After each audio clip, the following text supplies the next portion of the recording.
That was a robust discussion. Now from the politicking of Edo State and also River State, we are moving straight to the state of the nation's matters arising on the protest by the organized labor yesterday. If you are in Nigeria, living in Nigeria, even if you are not living in Nigeria, you will know that yesterday there was a total shutdown. It was a nationwide protest.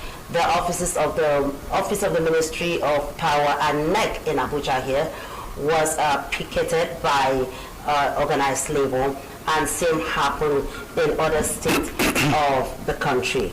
We are going to be looking at the issues that are arising from this protest, and of course the hike in electricity tariff, which started from the month of April. And since then, Nigerians have been reactive. Even the ones who have been said to will be enjoying 20 hours power supply, they too are also complaining. And to discuss these matters with me, at my far right there, I have Mr. Otto Ipe. He is Chairman Good Talk Development Talk Initiative. You're welcome, sir. Thanks for inviting me. Good morning, Nigerians. And very close to me here, I have Mr. Prince Will Okori. He's a public affairs analyst and somebody who discusses the rights of consumers when it comes to electricity power supply. You're welcome, sir. Thank you. I am Chief Prince Will Okori. I'm not a Mr. anymore. I'm a chief. And I am the Executive Director, Electricity Consumer Protection Advocacy Center. That is my proper designation. So I'm not just a public affairs analyst. You can see my red cap. I didn't just put it. It's not fashion. No, it's my.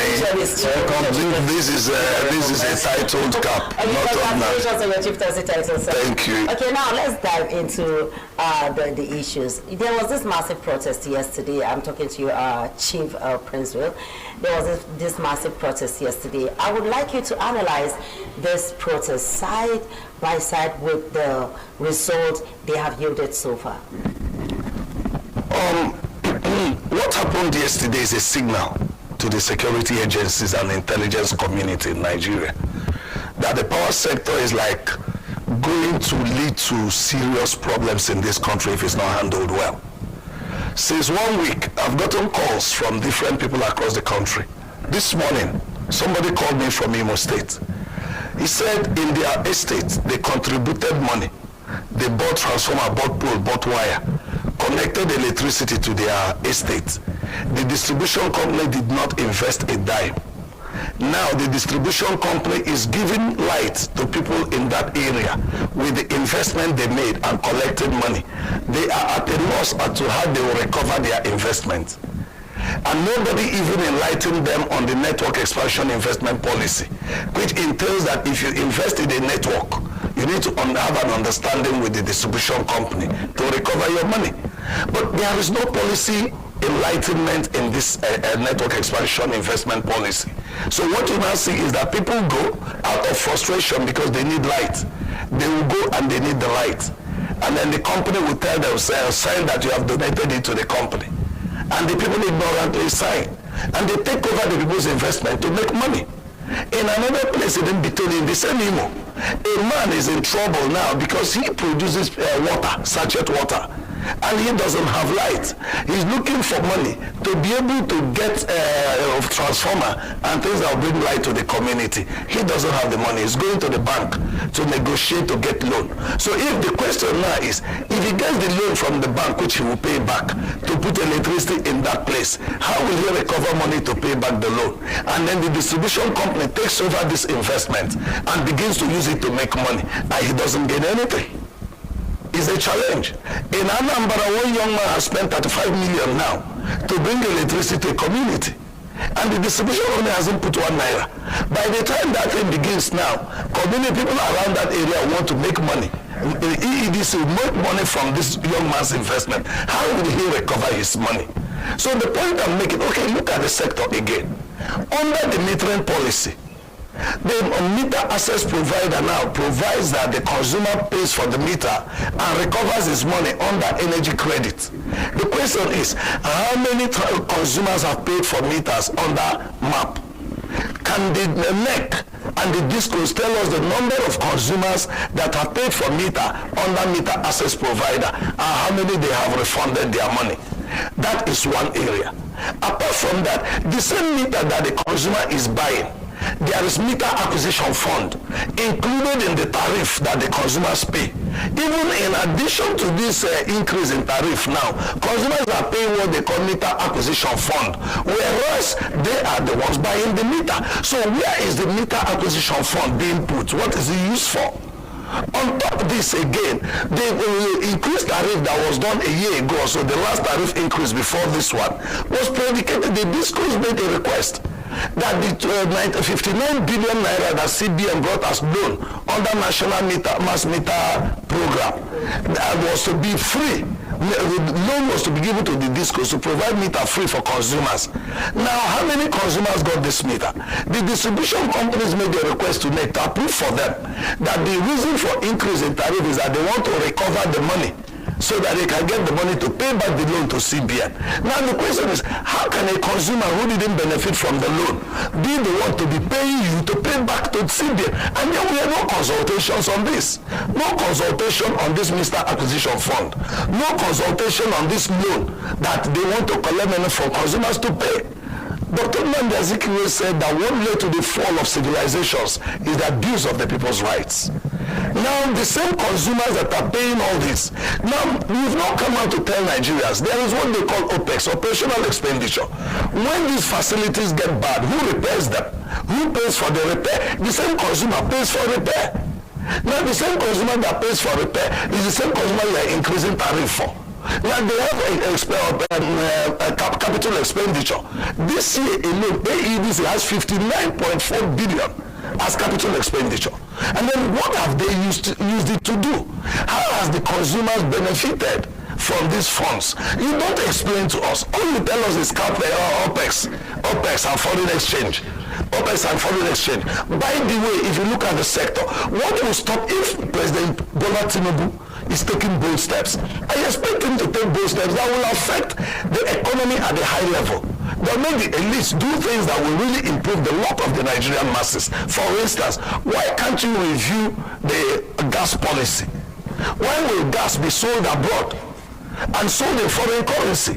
No quantity of gas is reserved for electricity in Nigeria. And when you look at the high cost of electricity, the generation companies are complaining that they don't have enough gas to work with, and the money they spend in buying gas is too high. So why won't President Bola Tinubu and his team reverse the gas policy and keep a certain quantity of gas for our electricity sector, given the fact that Nigeria has enough gas, more than enough, that is even being flared. Now we want to look at another angle to this. When privatization of the power sector came on stream, the Bureau of Public Enterprises said that the federal, state, and local government own 40% share in the DisCos. Who represents the state, local government, and federal? And was the 40% share of the government paid? If that money is paid, there will be liquidity in the sector. So why will the government fail to look at these issues? And then the punishment is taken to the ordinary Nigerians who are already suffering fuel increase, who are already suffering the increase in food prices. Already landlords are increasing rents everywhere. Chairperson, let me hear your thoughts there. I want to let me listen to Mr. Otto. Okay, you are a consumer of this electricity, right? And I would like you to assess the level of supply since the hike in electricity tariff. Has there been an improvement, especially from where you're coming from? Well, it's really funny that Nigerians have to pass through what we are passing through now. First of all, I would like to start this way. Is there any legality about giving consumers estimated billing? That's number one. Is there any legality in it? Because I remember in June 2018, the present Chief of Staff to Mr. President, Right Honorable Femi Gbajabiamila, sponsored a bill called a bill to criminalize estimated billing. I was invited, my organization was invited to a public hearing, and after that, that bill was passed into law. And if it has become a law, so why are these courses giving Nigerians, consumers, estimated bills? So are you saying Nigerians that do not have meters should not enjoy electricity. I'm not saying they should not enjoy electricity, but the issue is that if that law, if that policy has been abolished, it is illegal for them to be giving people estimated bills. If they cannot provide meters, then it's not for them to give us light until when they are able to provide meters. When they started the privatization, as my friend here said it, the chief said it here, it was the belief that every Nigerian will be given meters freely. And that has not happened. And we know during Goodluck Jonathan time, they gave them some intervention in terms of funding to the DisCos so that they were able to provide electricity, meters for everybody. Buhari came and did the same thing. And all those monies, where are the monies? What did they do with it? So to answer your question, the level of electricity supply is very bad. In fact, from bad to worst. The law says they should be able to provide electricity for at least 18 hours in a day. They've not been able to do that. Sometimes they have electricity like 1 hour, 2 hours in a day. And it is some is 3 days you don't have it. It's so epileptic. Which of the bands do you belong to? I wouldn't know which of the bands I belong to. I stay like in Abuja here. I stay in Gudu area. Okay. Like in my state, Akwa Ibom, where you have PHED, where I live, we had this electricity. So I would say supply of electricity is very bad. I just want to add to what Chief said. In my area in Akwa Ibom State, it is the community people that spend money to repay the facilities of DisCos. When the cable is bad, when the transformers are bad, all the equipments, they're not there. Okay, so let me hold your thoughts. We are taking a commercial break, and when we come back, we'll continue this conversation. Stay tuned.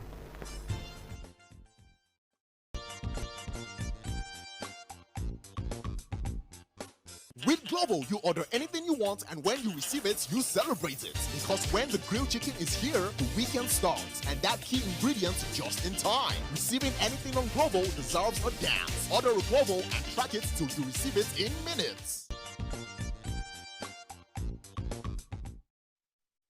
Glad to know you're still with us, and it's still this morning on ITV. This is the Abuja Network Center.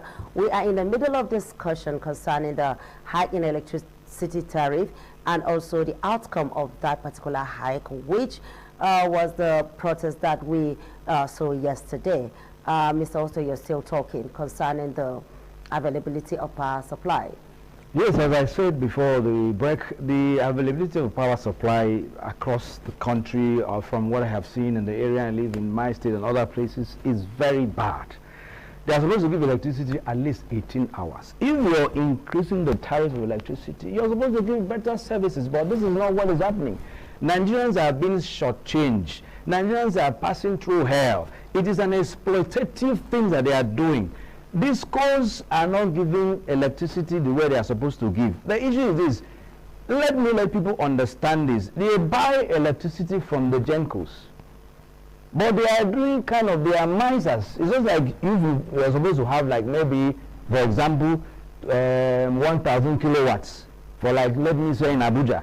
They will buy little, and so they'll be rationing it so that it will not finish. This is the problem. But they are making so much money from the consumers, and they are not willing to pay for the electricity to give to the consumers. So it is really, really bad. When we don't have electricity, it has a major effect on our economy. It has a major effect on what people are doing, businesses and all that. We all know this. So it is my appeal to the government. It is my appeal to Mr. President.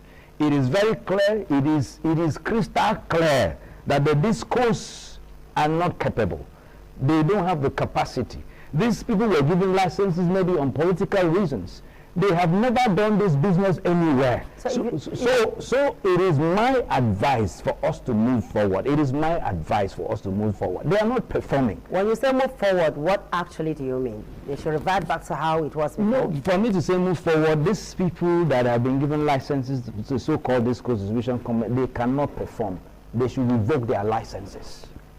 Okay, Chief, I would like to hear from you, because as at yesterday, after the protest and everything, the Ministry of Power came out to say, the Ministry of Power actually said that by next week that there's going to be a stakeholders meeting where they will call people to the round table and discuss this matter. Now the question is, the one of the reasons the organized labor pointed out is the fact that there was no consultation whatsoever before this implementation. So do you think do you see any positive results coming out from this meeting next week?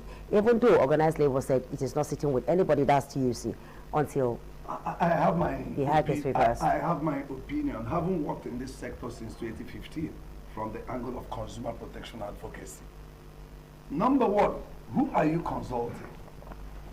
I would rather advise that the National Security Advisor, the Inspector General of Police, the Nigerian Security and Civil Defense Corps, investigate the sector. Let them investigate the DisCos. How do the DisCos account for the monies that go in there?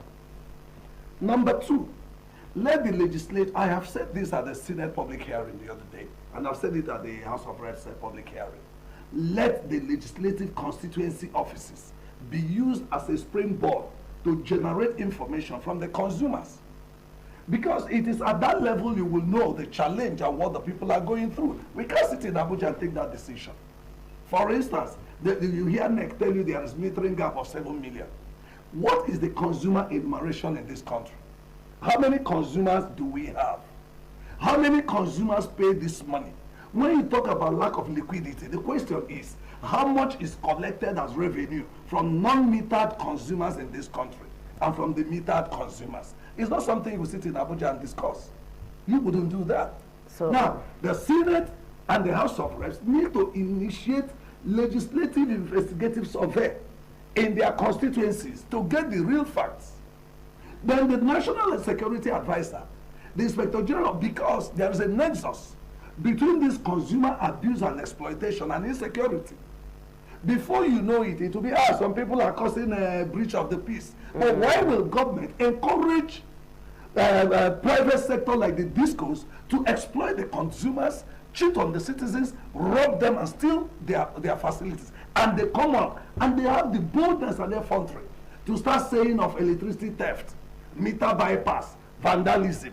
All these are against the consumers. But nobody talks about overbilling, unnecessary overbilling of the consumer.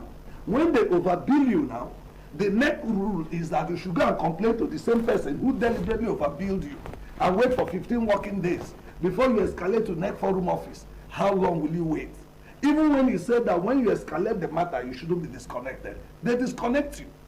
Then how can it be that government will close their eyes and watch NERC and DisCos not to enlighten the consumers on how to invest and recover their investment? So it's a way of exploiting the consumers. And then you see a situation where if World Bank put in 1 million naira today, is announced all over. What is the consumer investment in the sector? If you want to get the real details of consumer investment in the sector, it will be gotten in Abuja. It has to be gotten from the communities. Who are the people that fund electricity in their various communities? And how did it go? Why will NERC and why will the DisCos fail to enlighten these investors, these consumer investors, on the criteria to go to ensure that they recover their investments? Now, why even when you do this consultation, will they reverse the meter acquisition fund that consumers are paying now? Will they reverse the money that a tariff increase that make consumers be paying money to pay back loan of CBN, which the consumers never benefited from? So what will it achieve? It's not enough telling of these things. Now, if they want to do this, what is happening to gas? What is the gas policy like? Will we continue to hear the excuse that gas is expensive, that they don't have enough gas? So there are issues. Let them not come with this whitewash kind of approach to say it will resolve it. Because you see a situation where to increase tariff for consumers is easy. Who own the DisCos, by the way? Why are they above the law? Why can't the DisCos be invited to come and explain how they're billing people? Yeah, but they have been invited several times in the National Assembly. They came last time, and Abadibe was the chairman of the Senate Committee on Power. The DisCos and the NERC were saying the same language. And the senators were asking them, I don't know, your media was there. Okay, that means... And they were asking them, why are they speaking the same language? There should be a regulator who should be independent, who should start. And then when you watch, let the minister, let them not come. The first thing the minister needs to do is let him appoint an SA or let him set up a unit on consumer protection in the ministry. And let that unit evaluate implementation of consumer-related policies in line with Section 119 of the Electricity Act 2023. And then let them look at Section 34(2)(c) that says that consumer protection, consumer rights and obligation should be established in all the DisCos service areas. Have they established that? Now, who is driving the policy on consumer protection? If there is a unit driving consumer protection policy, you'll find out that this meter acquisition fund won't be there. You find out that even before you talk about increasing tariff because you want them to get money to pay back loan, that department will want to know how many meters we are supplied to consumers, how many beneficiaries of the consumers. So you don't abuse the people and call them to like whitewash them and make them take have consulted. That's not the kind of consultation we are looking at. We are looking at realistic data. How many meters do we need? How many households are using electricity? How much has consumers invested? How much has communities invested? And how much has the international community brought in? So there has to be a kind of presidential investigative panel on what is happening on consumer-related issues in this sector. Not everybody talking investor, investor, investor. Nigerians cannot be sold to international businessmen that come in the name of investment. Nigerians are investing. The community where I come from, my community built the primary school there that I attended. My community people built the secondary school I attended. I'm a local person. I attended the community schools. In my community, the health center there, built by the community. The electricity we use today was provided by the community. By the community. So why will it now, because of the privatization of power sector, everybody is talking like Nigerians don't invest. Nigerians are just waiting for, how much has World Bank brought? I tell you that if you do a survey of community, citizens and consumers' investment in the sector since 2013 when privatization took off, you will see that the money the international community brought is no more than what Nigerians are putting. Then you will now ask, how much has the DisCos put in? Who owns DisCos? Why are these DisCos above everybody in the country? Well, Mr. Otto, the labor union is saying that is asking for an outright reversal of this hike. Do you see that as being possible? Well, in the first place, I would say the government or the DisCos or NERC, they did the wrong thing in the first place to increase the tariff of electricity. They're supposed to have consulted the people, the stakeholders. So what they are doing now is medicine after death. Why did they increase it in the first place? Without consultation, without discussing with the people that are supposed to be discussed with. So if labor is kicking, it's not a matter of only labor. Nigerians in general, this is beyond labor. Nigerians in general, we are passing through hell. So for them to reverse the electricity tariffs back to the 68 naira per kilowatt is in order. So I stand and I agree with labor and any other organization, Nigerians in general, that they should do this. Because when we are already passing through hell, caused by the removal of fuel subsidy, it has caused so many pains, high prices of foods, and so many things in the country. The economy is bad, everybody is struggling. So it's just like in the Bible they said, Jeroboam chastised us with whips, and someone came with scorpion. So this is really bad. The main essence of government is the people. That is the main reason we have government. Without the people, we cannot have government. So if governments are coming up with policies to ambush, to strangle us. is saying that by the removal of this electricity subsidy, that the government is going to save 1.5 trillion naira. The one that they remove in fuel is fuel. The one they remove from fuel, what have they done with the money?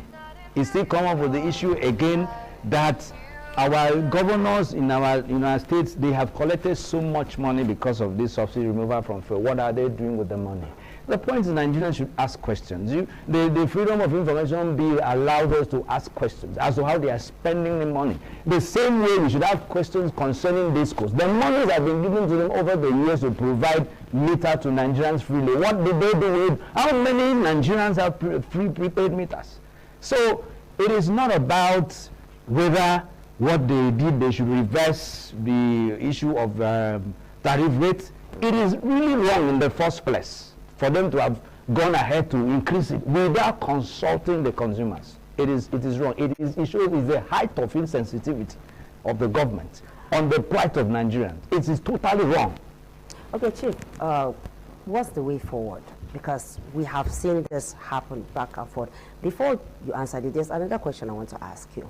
I know you've been talking about this for years, that it is not the job of the consumer to get facilities for themselves, like buying transformer and all of that, but it's still happening though. So how can consumers be educated and sensitized on this?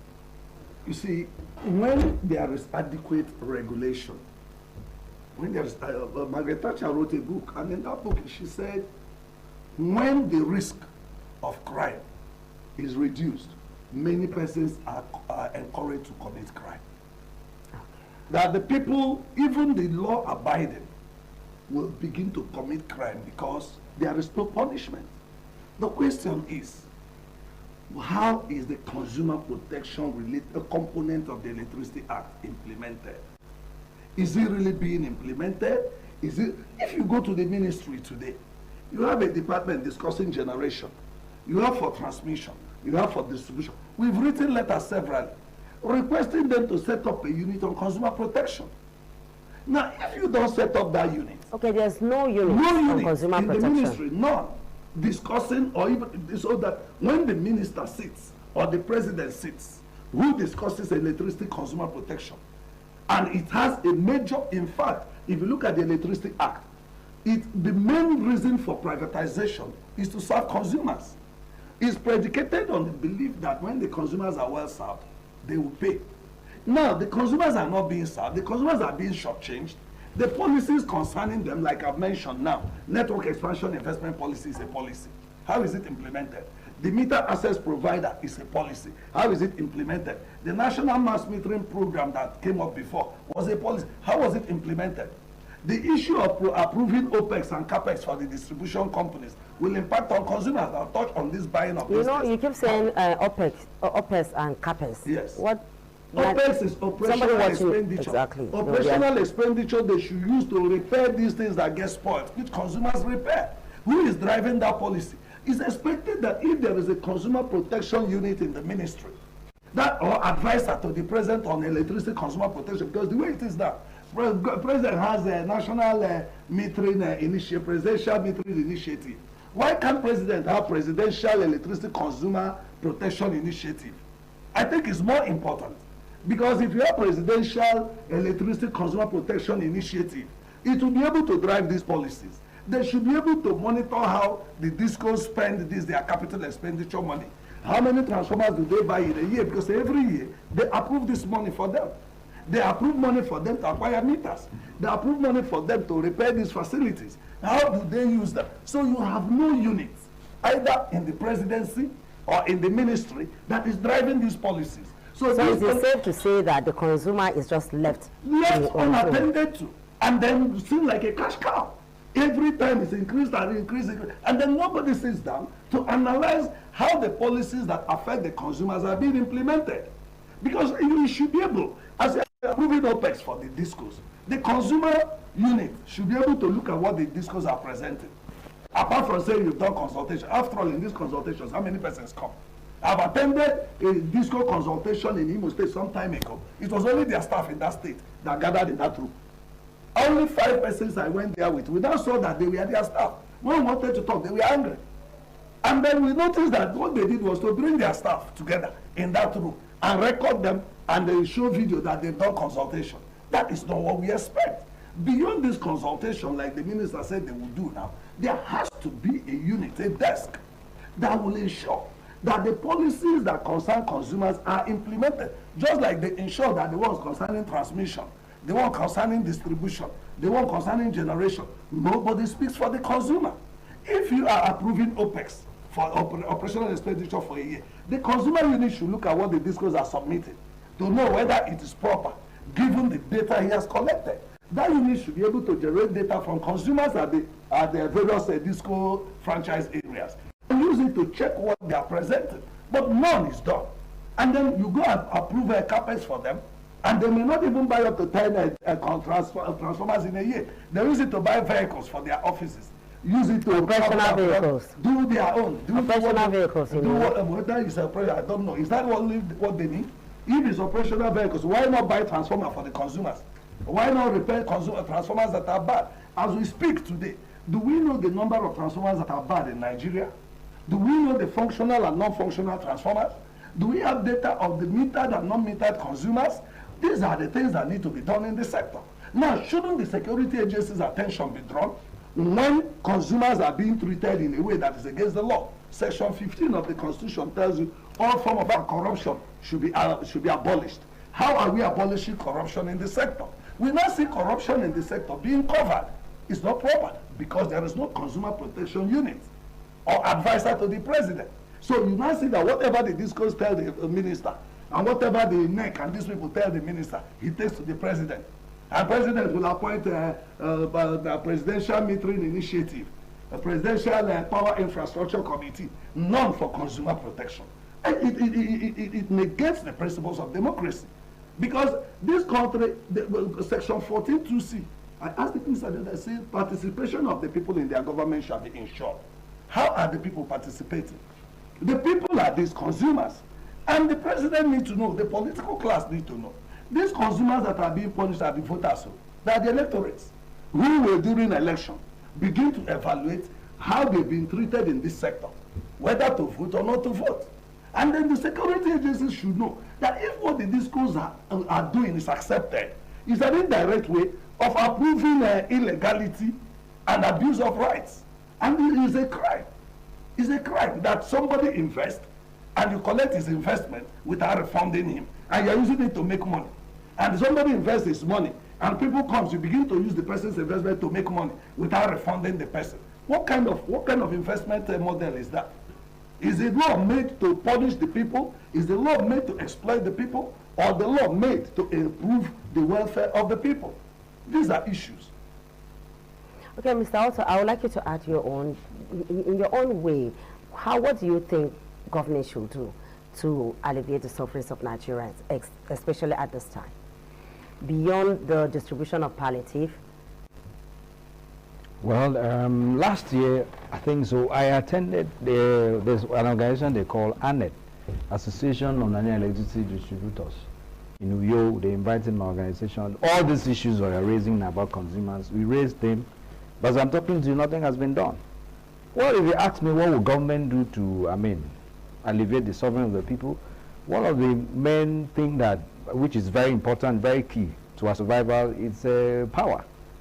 First of all, the problem here is that we talk too much.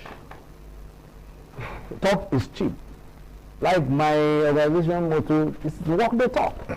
If people are walking the talk, people that have been, given responsibilities, like Chief is saying, it's not as if we don't have Consumer Protection Council. They are in comatose. We don't even know them. Consumer Protection Council, yes, they are. But that same agency answers to all. They are supposed to protect consumers, but these people either they've compromised or they are not active. It is clear. Let me come in there, please. Let me come. Don't be offended. Let me come in there. Consumer protection. There is Federal Competition and Consumer Protection Commission. Yes. Established by the Federal Competition and Consumer Protection Act of 2018. There used to be a council. They cover every aspect. So for them, how many staff do they have to cover all this? There has to be, because if you that's why I'm saying the ministry or the presidency, considering the interest of Nigerians, should have a unit on electricity consumer. Electricity is key to our social and economic development. You don't leave it under the Federal Competition and Consumer Protection. They are doing that of food. They are doing that of every aspect. They are there. But this one, the policies involving the consumers in this sector require special attention. Presidential initiative on electricity consumer protection is required to be able to look at most of the policies concerning consumers. Even before this tariff was increased, most of these issues that have been brought. I've told you now that under metering alone, how much is consumers paying? They are paying meter acquisition fund. They are buying the meter. They are paying for load on meter. And then you are adding again for them to also repairing their facilities. They are repairing, they are buying transformers. So to end what I wanted to say, first of all, I would like to still ask this question. Because everything is, surrounded on illegality. I said in 2018, Right Honorable Femi Gbajabiamila, now the Chief of Staff to Mr. President, sponsored a bill called Bill to Criminalize Estimated Billing. later became the speaker, they passed it into law. The question we should ask, why are these courses giving Nigerians estimated bill? That is an illegality. So if we want to say what will government do to save consumers, to protect consumers to elevate, first of all, they should stop giving consumers estimated bill. It is the height of exploitation. Consumers that are not metered should just enjoy light without pay. Because it is not the fault of the consumers for them to provide a bill. Beyond that, sister. Beyond that, sister. Let him land so that... It is not the fault of the consumers not to have meters. First of all, when these people came in 2012, they gave them license in 2012, I can remember, during President Goodluck Jonathan. One of the things that part of the deal was that they would give all Nigerians free prepaid meters. You don't ask a question, look at the percentage of people that you have, and this is where they make the bulk of the money. It is deliberate. They don't want to give all Nigerians prepaid meters. That is where they are making money because they are exploiting us. So if government wants Nigerians, consumers who are helpless, to have a leverage, to have help for all this suffering to reduce, first thing they should ask this course to stop giving them estimated billing because it is an illegality. All right. A law was passed. I'll take that as your last word. Yes. And I'll achieve your last word in one sentence. You We're running out see of these time. debts, they keep saying that the GENCOs are being owed debt. MBET is owing the GENCOs. If they actually do a survey of consumer payments as tariff to DisCos from 2013 till date, you will see that there is no justifiable reason for DisCos not to pay the GENCOs. Because I don't see why you go to everywhere, you disconnect the people, you collect money from them, and then you won't pay those who are giving you the light. And then government is still intervening and helping you to pay the money. And government is telling you that owing, MBET is owing legacy debts. These debts that are owing, what stops the government from doing investigation on what the consumers are paying? I have said it, there has to be the Ministerial Committee on Electricity Consumer Protection. There has to be presidential initiative on electricity consumer protection. A presidential initiative on electricity consumer protection has to be set up to drive implementation of policies concerning consumers and also review, carry out a survey on payments made by consumers across the country from 2013. Let us know how much they've paid and know whether these debts that MBET is owing, that DisCos are not paying, are justified. That's my position. All right, thank you very much. It's been an interesting conversation right here from Abuja, from the Abuja Network Center on matters arising as it concerns electricity hike tariff and electricity power and power supply. We all know what's happening. Power supply, well, we don't really need to talk much. You've heard it from the experts. What needs to be done? They're just the same way they say water is life. At this point in this life that we are now in this country, electricity to power to is life because everything you do is connected to power. So without power supply, without stable power supply, we all know that there's little or nothing that the ordinary Nigerian can do. Like I said earlier, it's been an interesting discussion with Mr. Otoekpe and Chief Prince Will Okore. Thank you very much for being part of the program. Thank you, ITV, for inviting me once again. First thing is in power sector, consumers first. Thank you very much. Consumers first. So this is where we wrap it up on this morning on ITV from the Abuja Network Center. We say thank you very much for taking your time to watch the program. So we'll come away again tomorrow, next same time and same station.